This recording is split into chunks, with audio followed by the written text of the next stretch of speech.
Hello and welcome to our first ever episode of FrostBytes, where logistics and tech meet a fresh perspective.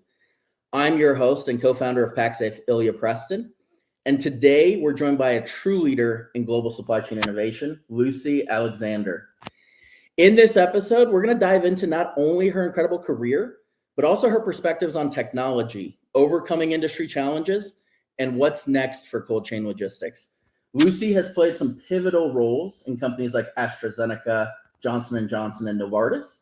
And today she's going to share her story, perhaps a few bold opinions, and what we can expect in the future of supply chain tech and logistics.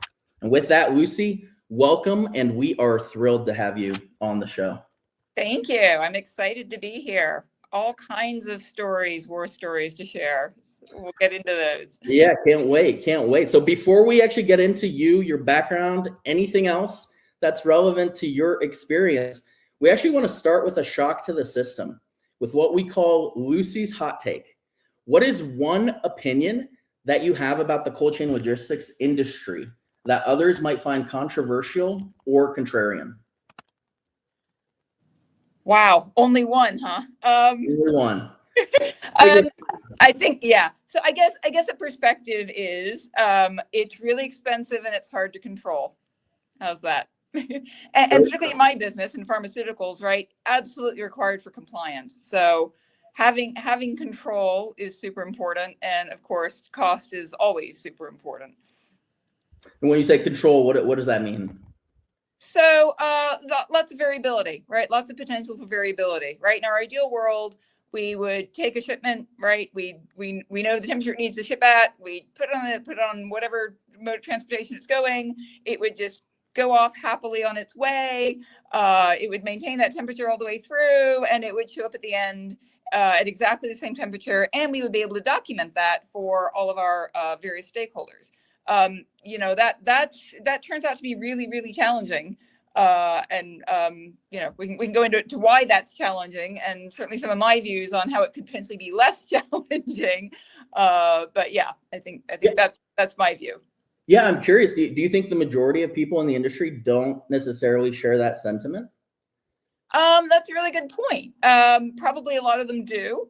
Mm-hmm. I think we all struggle with variability. I think we all struggle with visibility. Again, in my industry, we have, and maybe in some other industries, we have very strict compliance requirements. So maybe it's a little bit more of a focus area where I sit than maybe in some other places, but probably not. I think, as I say, cost is always a challenge. And then the other thing we're facing more and more is environmental impact, right? Cold chain technologies tend to have very high greenhouse gas emissions and other environmental impacts. And that's becoming more and more of a challenge as we all think about, what can we do to help reduce all that and reduce the contributors to climate change. Absolutely. Yeah. Variability, sustainability. I mean, it sounds like a lot of these issues that we're going to get into haven't really been solved yet. Is that accurate? Yeah, I think there's been improvements, right? So things like temperature sensors, right, are a lot more. They can give you a lot more data, but they haven't solved everything. I think also we talk about sustainability and greenhouse gas emissions. In the early days, and when I say early days, I'm talking just a few years ago, right? I can go back to the really early days of my career, much longer ago, when we didn't even think about this stuff. But more recently, as we started to understand it better, just getting data and information on the environmental impacts of different modes of transportation, right? Which sounds really, now that I talk about it, it sounds really rudimentary, really elementary. But just that's been a challenge. I'll say one of the challenges we face, and I don't know if this will be contrarian or not, it probably will be to some parts of the cold chain logistics industry, but is we use a lot of freight forwarders, 3PLs, as a lot of people do. And one of the things I never understand is why it seems so hard to get data from them. I'm like, you all must know all this stuff. It must be there. And yet, whether it's, status of product, where the product is, all of that stuff, what happened to it in transit, that visibility can be really hard to get. 100%. Yeah. Those are some fighting words, Lucy. I'm gonna get threatening messages now. I think yours gives mine definitely a run for its money. So that's excellent. Good stuff. So let's switch gears to your journey in what we call Lucy's Cold Start. Would love to hear about those early formative years and experiences. You've obviously had an incredible path through the world of supply chain, from J&J to Novartis, now AstraZeneca. I can tell you that when I first started in supply chain back in, I think, 2010, 2011, it was just starting to be cool. People were just starting to kind of change their mental models of going from supply chain as a cost center to, differentiator and enabler. I think you started maybe a little bit before me, before it was ever cool. So I want to hear from you. What sparked your interest in both pharma and supply chain? Yeah. Well, it's fun to have the opportunity to think back, all those years ago. So I started in, I very intentionally wanted to work in pharmaceuticals, because I'm really bought into what we do. We truly make people's lives better. And I'm reminded of that every time I have a headache and I take a pain reliever. Right. We wouldn't have that if that weren't for the pharmaceutical industry. And I know the pharmaceutical industry in itself can be controversial, but as I say, I recognize that every time, as I say, I have something as simple as a headache. And I think back to, the years before we had easy access to painkillers, and people just had to deal with that. And a headache's tiny, right, compared to cancer and, asthma and lots of really debilitating conditions. So that's why I joined the pharmaceutical industry. I started in planning. When I joined Johnson & Johnson at the start of my career, they believed wholeheartedly, I was coming out of business school, and they believed wholeheartedly that no matter what level of education you had, you should start in the lowest level position and work your way up. And I've been eternally grateful for that, because I did. I started as a planner. I was managing about 100 different SKUs in the consumer products business. And I learned literally from, the very much the SKU level. In fact, it was funny, for many years, every time I went to a drugstore and picked up a J&J product, I still knew the SKU number off the top of my head. Probably still do, actually, if I go back. Anyway, and that's where I got my first exposure to logistics and to cold chain. And I had just some amazing colleagues who had been doing this for a really long time, even older than me, if that's hard, if you can imagine that. And they really taught me. And I will say it was not a gentle teaching mechanism. It was very much these are the facts, and get to know it and do it fast, and don't contravene anything. Which was a great way to learn. And so, that's when I started really understanding the complexity of logistics, and just the infinite number of random things that can happen in the logistics space. And so, as I say, very grateful to those people for their, I would call it patience, I guess. They didn't feel very patient sometimes in teaching me, at least some of what they knew. So so I got into planning, loved planning. One of the things I find about planning is I always think, oh, this seems blindingly obvious. Surely everybody sees it this way. And, came to realize after probably about a year that actually, no, there's a certain amount of art to planning, and a certain amount of sort of gut instinct, at least as of today. So it's probably still my in my heart. Although obviously I don't manage SKUs today. Kind of wish I did. For people that don't know, what is planning within pharma, in the context of pharma? Yeah, so I describe planning very shorthand as maintaining the balance of supply and demand. So I think that's the essence of what planners do. You get a sales forecast, and everybody says the one thing you know about a sales forecast is it's not going to be right. Because it's a forecast, right? It's like anything else. So it's not going to be right. So then you just have to deal with it. And then same thing on the supply side, right? You've given a kind of a forecast of how much product's going to be available when, but then all kinds of things happen, all kinds of disruptions, et cetera. So it's a tricky business. A lot of it's mathematical. That's great. But then a lot of it is resilience and responsiveness and just sort of street smarts. Yeah, I'm sure a lot of things within your control, all right? A lot of things maybe within pharma's control, SOPs, et cetera. Probably a lot of things beyond your control there that can impact the supply demand cycle, right? So there are a lot of variables to manage. So it sounds like you had a very altruistic start, right? You came in for the selflessness of working within the pharma industry. Sounds like you've worked your way up, and now what's kept you around? Well, the same thing that got me started. Again, that kind of never goes away. And then, there's so much exciting stuff happening in biopharmaceuticals today. I won't say we've cured cancer, but we certainly made a big dent in cancer. I remember when I was young and had family friends older than me, but who had breast cancer, and in essence, it was a death sentence. Yeah. Somebody told you they had breast cancer.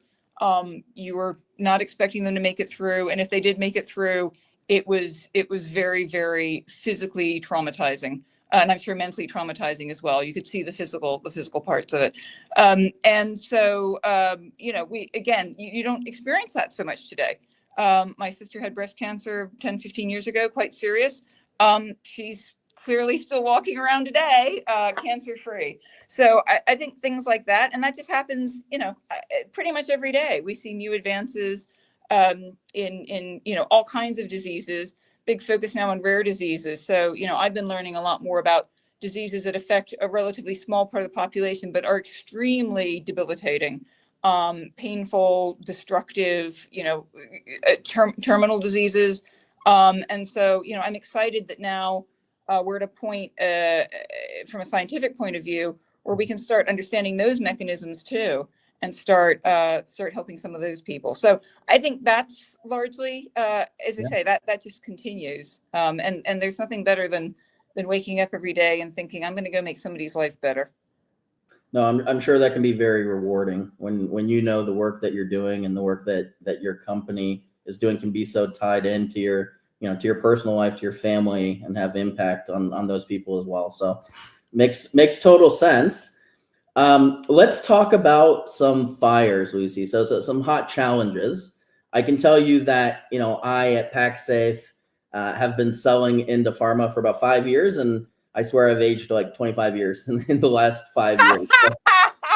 This is why the people who taught me cold chain logistics were so hardened, I guess is the word. That's right. So yeah, exactly. So your years in the pharmaceutical supply chain must definitely have come with some holy crap moments. Could you share one of the bigger hurdles that you've faced, whether it's implementing real-time visibility, navigating a global pandemic, whatever it is? What's been the toughest test of your career? So yeah, I'll share a couple of stories. I mean, certainly the pandemic, that was uncharted waters. I was thinking the other day, that was one of those classic situations where nobody in the world knew, right? Mm-hmm. Literally, as an entire global population, didn't know what we didn't know. Lots of infectious disease experts, who've been talking about risks for years, but once you're in it, you're in it. So that was definitely a learning experience. The good news is lots of the fundamentals still applied. Again, balancing supply and demand, designing your supply chain, thinking about sourcing raw materials, thinking about risks that could potentially disrupt things. I mean, sourcing materials was a huge challenge in that, as many people know. So that was definitely a big challenge. And then those products, required temperature control. And we didn't even have the worst one or the most challenging one from a temperature control perspective, right? But the stories I actually think back to are actually when I was managing a seasonal vaccine, and it was very intricate. And I think about this because I think it exemplifies a lot of the complexity that can happen associated with cold chain. So this particular vaccine had an 18-week shelf life. So you can only use it for 18 weeks. Yeah. In my industry, that's really low, right? We typically expect a year or more. I know in other industries, right, that probably sounds like, oh my gosh, 18 weeks, that's fabulous. You're so lucky. Yeah. In our industry, that's low. And it had to be produced in the space of about 5 months because it was seasonal. And then it had to be delivered over the course of about 3 or 4 months. So very, very tight timelines. And one of the challenges of it was it had to be kept at minus 20 C until it was ready to be shipped. And so the way it worked was, you kind of have some intimate knowledge of supply chain and supply to understand how this works. But so when we package a product, we have to print an expiry date on it, right? Yeah. So that's shelf life. So that's fine. You know, the expiry date we knew was 18 weeks. The question is 18 weeks from what? So it had to be 18 weeks from the time it thawed from minus 20 C to 2 to 8. So then you're like, well, how do you know when that's going to happen, right? So you have to actually plan that in. So then you have to pick a date on which it's going to be thawed from minus 20 to 2 to 8. That means that then requires really, really careful management. Sure. Because somebody has to pull it out of the freezer on exactly that date. And it has to then follow, you know, all the validated parameters for then thawing and then getting it onto whatever conveyance it's going on to and getting out to a patient. So the whole thing had to be very, very carefully planned and orchestrated. And, you know, it's amazing to me even today that this all works. One time it didn't work.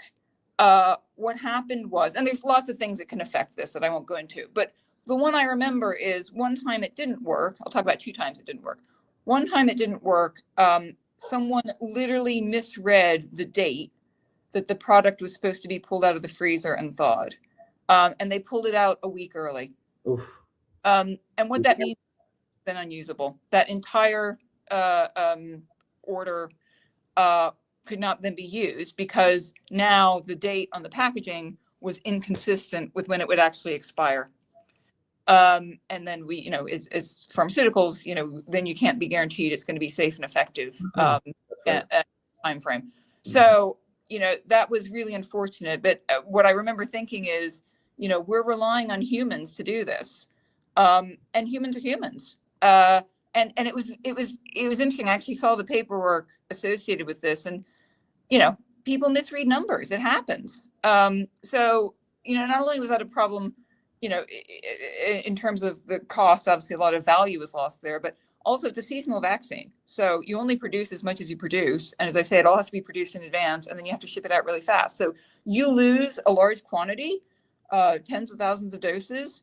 That's product you just don't have available. There is no option to remake that product because the timeframes just don't allow for it. So that's one, I guess, sort of story. Another one that I found fascinating, same product, there was a decision, again, thinking about environmental impact and other things, accessibility of the product. Yeah. We had been air shipping it everywhere.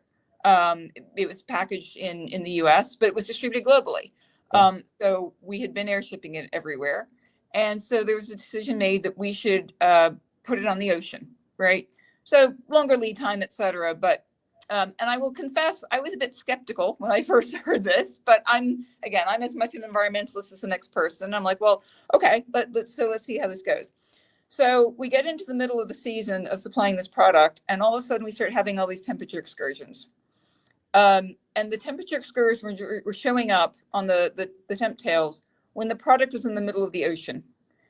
And so nothing you can do about it, right? I mean, so again, risk of lots of product loss, which as I just described, you know, is really a problem from a supply to patient perspective. So I remember getting more and more agitated about this, I guess is the word I'll use, and being told, oh, well, that's being managed by, you know, this shipping company.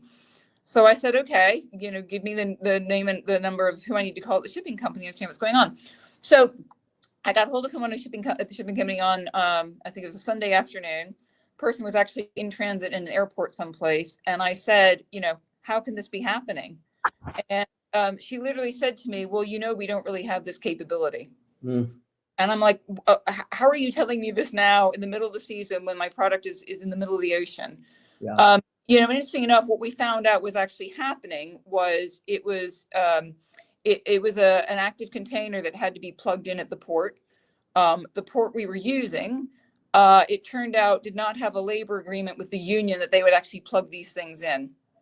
So what was actually happening was they were getting the port sitting there, not being refrigerated, and then being loaded on the ship, and then it showed up in the middle of the ocean. So anyway, again, the level of complexity in this space and the number of things that can go wrong. Yeah. And certainly for me, I'm like, okay, how many boxes do we have to check to make this actually work? So I think those are probably two of my most significant challenges and stories. No, that's fascinating. And I mean, the first one, human error, I think makes a ton of sense. You can chalk that up to human error. It happens. Second one, you see all the time people maybe making decisions when they may not have all the data, may not have all the information at their disposal. Maybe they're not looking at it from all angles, from the shipper angle, from the carrier angle, getting down into the nitty-gritty details. I'm curious, in that second case, like when you make a decision around going from air to ocean, what are the kinds of things that you look at as a part of that decision? Yeah, it's huge, and we're doing a lot of it now, which is great because again, we're very focused. We have very ambitious environmental goals, and so very focused on how we achieve those. And ocean shipping is a great way to do it. Huge impact. But yeah, lots of things to take into consideration. So one is the controls along the way, as I just described. Yeah. Another is what type of shipping container are we going to use? Active, passive. We've done all different kinds. And again, that technology has really progressed. So some really exciting things now with passive containers, which I think is great because again, active has their own challenges. Extending, the duration, the controls. And things like sensors, because part of it of course is just the control piece of it, but along with control comes visibility, so that you understand what's actually happening. So I think those really helped a lot. And then there's other things we have to consider. So cost is always a consideration. So again, we want our medicines to be accessible to people, and part of that is cost. So we're constantly looking for ways to reduce the cost of our products. And ocean shipping versus air is one way to do that. Another thing is that we talk about a lot is inventories and how much inventory we hold, lead times, right? The lead times to get our product from manufacturing to the patient, right? So all of these things contribute, and they all have to be balanced and understood before we can make that decision. And we do lots of trials and experiments before we actually commit to doing that. But as I say, I think, if I cast back on my experience I mentioned before with the seasonal vaccine, which has been 10 plus years ago, I just think the industry has advanced so much in that time, as I say, around controls and visibility in particular, to make it much more reliable and predictable than it was in those days. So on that note, I think that's actually a good segue to our next topic. Now that we know a little bit about you, a bit about your background, your experiences, and your challenges, we're going to go into our lightning round called hot, cool, or cold. My God! Tell me if you're bullish, hot, neutral, cool, or pessimistic, cold, on each of the following subjects, and in 30 seconds or less, why. Okay. So first one, real-time IoT devices.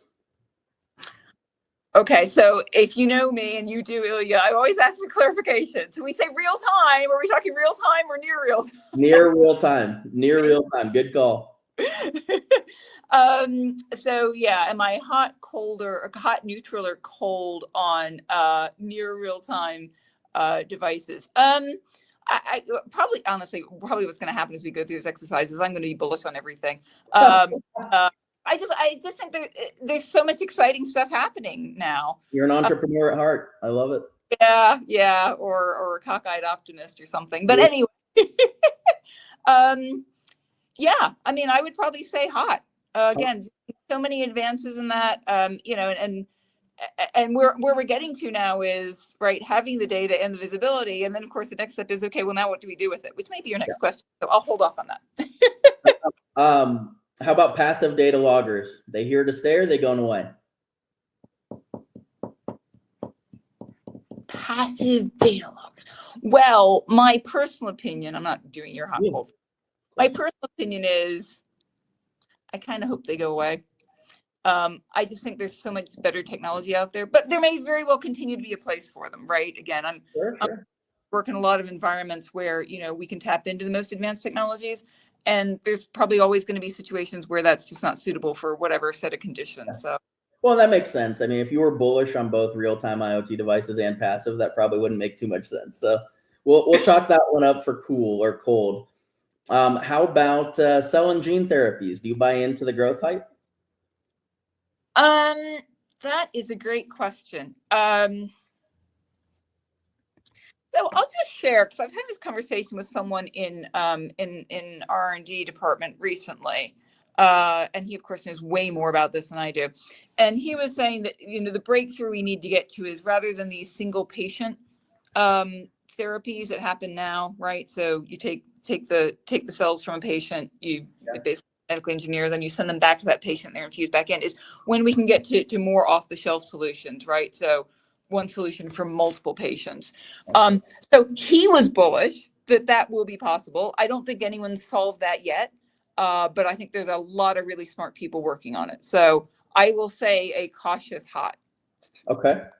How about lane validation and lane risk assessment? Is it compliance or value add? Oh, well, that's another great question. Well, I would say both, obviously. That's the easy way out. I mean, I think it's value add because it gives you a lot more information and data, and you hope reliability in knowing what's going to happen with your product, which I think is super important. I think no matter what kind of product you have, right, you want that. Again, back to sort of control. You don't want to just send it off and see what happens with it. So value add. I think a lot of clients is value add, but then that's because I work in the pharmaceutical industry for a long time. Fair enough. All right, two more. Sustainability, fad or here to stay? Well, in my world, it's here to stay. It's not going to go away, right? It's just going to get worse. And I'm not the only one saying that, and I'm certainly not there. But certainly, if you look at all the indicators, it's getting worse as we speak. And if we look at all the predictors of global warming, et cetera, we're exceeding all the targets that we said we had to hit to try and avoid some really serious consequences. So I think certainly that dynamic is here to stay. I think, and more people I think are starting to sort of come around to that. And then so I'm an optimist. If I'm going to go down, I'm going to go down fighting. So my opinion is, if you have a situation, you do everything you can to mitigate it. Yeah. So I mean, this last one's going to be the toughest one and probably the most controversial, but Gen AI in temperature controlled logistics, overhyped or ready for prime time? Well, I think it depends on, and I've spent a lot of time looking at the uses of AI and Gen AI across supply chain. I would say that I haven't seen anyone yet truly crack the nut on Gen AI. I'm not saying it isn't out there somewhere, but again, I have lots of these conversations. I talk to a lot of people, and I haven't heard anyone say, "Oh yes, we found it." I will say I have a colleague who is much more on the leading edge of technology developments than I am, and he would say absolutely, because he's probably closer to people who are doing leading edge research and development and Gen AI, but also he's just very optimistic about what the total capabilities and powers of Gen AI are. So I'm neutral to cold on that one, but he would definitely be hot. Fair enough. So our listeners love hearing what's next, and you just mentioned you look and you talk to a lot of these technologies that are out there, that are emerging, that have been around for a while. So looking forward, what trends or innovations do you envision reshaping the cold chain industry, specifically the supply chain transportation within pharma over the next 2 to 3 years? It's a great question. I think AI. Again, we're just getting, I'm excited that we're getting to the point where we have massively more amounts of data than we did in the past. But then what do you do with it, right? It literally exceeds human capacity. So I think that frankly, is a slam dunk. I'm just waiting for it to happen. I'm very, very impatient for that one to really happen. Certainly in our industry, more and more medicines will be cold chain. So that's part of the reason why it's so top of mind for us to solve all these challenges. And why is that? When you say more and more medicines will be cold chain, what's the core driver of that? More and more advanced modalities and technologies. So again, we talk about things like rare diseases. I mean, we're really pushing. I mean, we're always our R&D teams are always pushing the envelope and pushing the boundaries of science. And so as they do that, right, you get into situations where products they're more sensitive to in conditions, including temperature. And so the way you deal with that is by controlling temperature. So again, things like we have all kinds of products where the bulk product before it gets finished, goes through finishing, has to be kept ultra cold, and it also has to be moved around the world just to maintain the stability of it, and then also in the finished product side. Yeah, no, that makes a ton of sense. So Lucy, before we wrap up, we'd love to hear about a logistics legend story. So a time when you specifically went above and beyond and overcame just insane obstacles to get something done. Do you have anything memorable that you can share? I didn't realize this was going to be me specifically. It could be someone else. Yeah. I think what I will mention is what happened during the pandemic. I frequently think, we all experience the pandemic, obviously. I think no one fully understands the amount of effort that thousands of people put in behind the scenes, literally working 24 hours a day. And I could just go on and on about, whether it was in logistics, whether it was in manufacturing, whether it was the people who make the materials needed to manufacture vaccines, right? Diagnostic tests, right? We could go on and on, even things like masks, right? And I think these people are the unsung heroes. I really do. I've had the opportunity to meet a lot of them. I had the opportunity to be part of one of those teams and work with a lot of them. Yeah, I mean, there's no way to kind of send a list out and have everyone recognize them. But I remember, here in the United States, frequently, my husband is a former military, and people will frequently, even to him, and he had a very frankly easy military career compared to a lot of people, will say to him, "Thank you for your service." I'm tearing up even as I say this, and that never really. I was always like, "Oh yeah, that's a nice thing to say. Thank you very much." People say that to me for the pandemic, and I think that everybody who really gave up a lot during that period.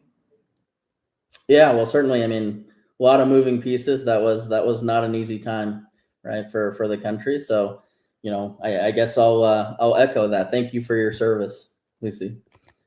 So thank you so much for sharing your journey and insights with us. I guess, to wrap up as a part of our cool wrap segment, could you maybe leave our listeners with one final cool piece of advice? It could be anything across career, could be cold chain, could be how do you solve for all the temperature issues and temperature controlled logistics, but anything that's relevant. What's your key piece of advice for our listeners out there? I would say be curious. Always want to understand why.